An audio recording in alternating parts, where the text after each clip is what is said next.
When I walked off stage, diploma in hand, the applause was deafening, except in my head. Because I knew the truth. Not a single familiar face had been in that crowd. Not my husband, not my kids. They were all at my brother's barbecue, celebrating nothing, ignoring everything. And then my phone buzzed. 45 missed calls. One message from my husband. "We need to talk, urgently." I didn't open it. I just stood there, in my cap and gown, letting the weight of 4 years of sacrifice settle in my chest. They hadn't forgotten. They had chosen. I met Daniel when I was 24. He used to tell me I was the smartest woman he'd ever met. Back then, I believed it was admiration. Now I know it was measurement. He was always calculating what I could give, how far he could push, what I would tolerate. We built a life together. Kids, mortgage, holidays with his side of the family because mine was too much drama. I thought compromise was love. The change was gradual. Missed dinners, excuses that didn't need to be good because I never challenged them. He started making decisions without me, about the house, the kids, the money. When I questioned him, he'd tilt his head and say, "You're overthinking again." But the day I got my acceptance letter to law school, he smiled, and then reminded me that it would be hard on the kids if I was gone so much. I went anyway. 3 weeks ago, I overheard my daughter on the phone. She said, "Dad said we shouldn't waste a Saturday sitting in a hot auditorium when Uncle Mike's grilling." That was it. No accident, no scheduling mistake. They had chosen him over me before the day had even arrived. I didn't yell, didn't confront. I just adjusted my schedule, quietly. Graduation morning, I left the house before sunrise. No breakfast, no goodbyes. Let them enjoy their barbecue. What Daniel didn't know was that I'd been preparing for this moment long before that call from my daughter. The first step was small. I stopped putting my paychecks into our joint account. Daniel never noticed. He rarely checked. The second step, I made copies of every financial document in the house. Mortgage statements, bank records, tax returns.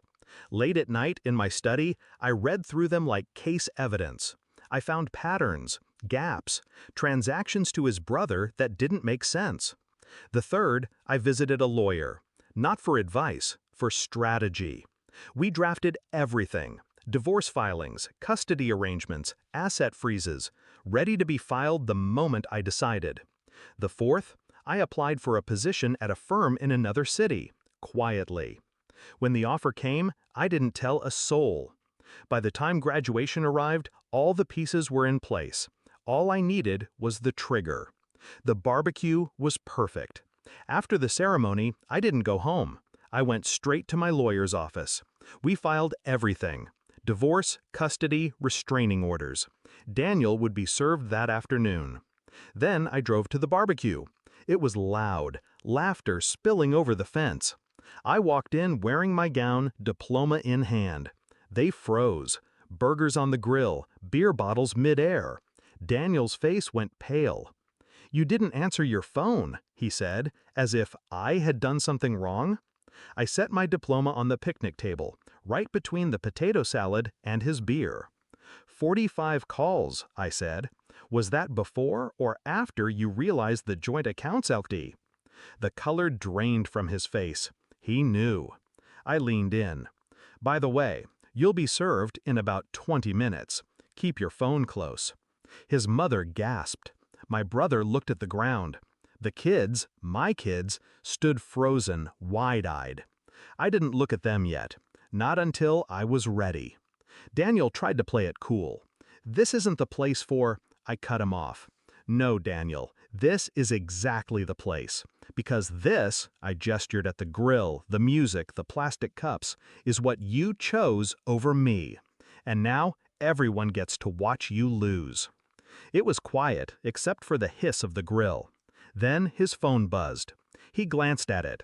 I saw the moment he read the notification from my lawyer. His hand trembled. "You can't." I already did.